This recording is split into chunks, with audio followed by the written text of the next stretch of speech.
answer is, it was because despite of his darker nature, he, my friends, really did have a love for God.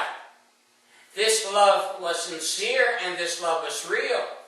He did not pay lip service to Christ. He did not follow Christ because it would prove to be rewarding for him in the long run. He followed Christ and he loved Christ because he was sincere with him. So the question is, if Thomas loved the Lord, which he did, why did he have a very hard time believing the other apostles when they had said to him that Christ had risen from the dead? Well, if we were in that time, our worlds, if we were followers of Christ, would have been upside down. And Thomas's world was turned upside down too. To put it into context, during this time, the remaining 11 apostles had experienced the trauma of losing their leader and their friend, and also of their teacher, and the man who they believed was the promised deliverer, Messiah.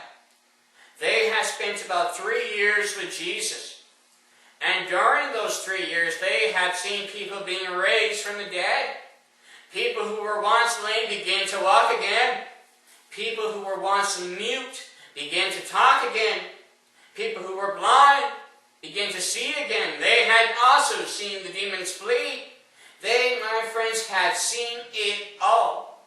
And all of this led them to believe that he was the promised Messiah, an idea which was stated as a fact by Christ himself. And so all of their dreams and all of their hopes and all of their aspirations for their nation, for their families, and for themselves were placed in this very one man, this God-man. And suddenly in a night, all of this was taken away from them.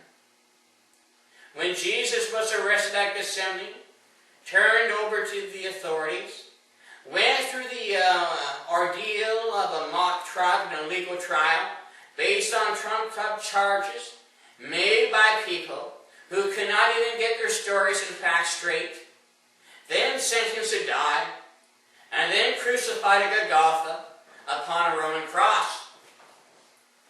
So to say that they were just a little rattled and overwhelmed by this awe is the understatement of the century.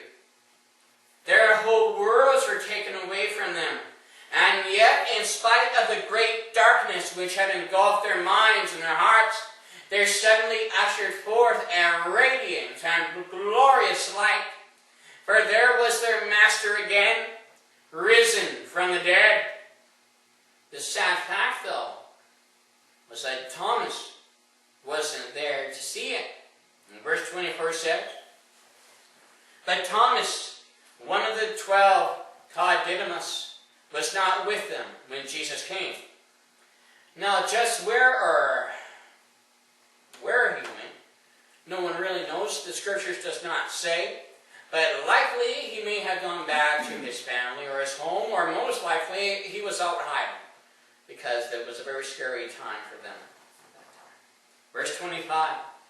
The other disciples therefore were saying to him, "We have seen the Lord." But he said to them, "Unless I shall see in his hands the imprint of the nails, and put my finger on my hand into his side, I will not believe."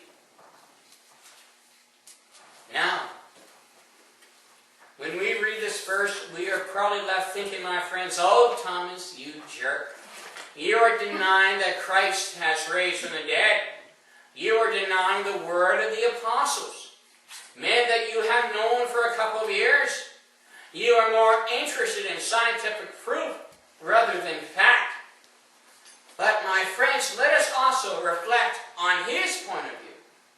First, even today, if I was to tell you that a deceased loved one of yours had risen from the dead, and not only has she or he raised from the dead, but that I or others have seen him or her,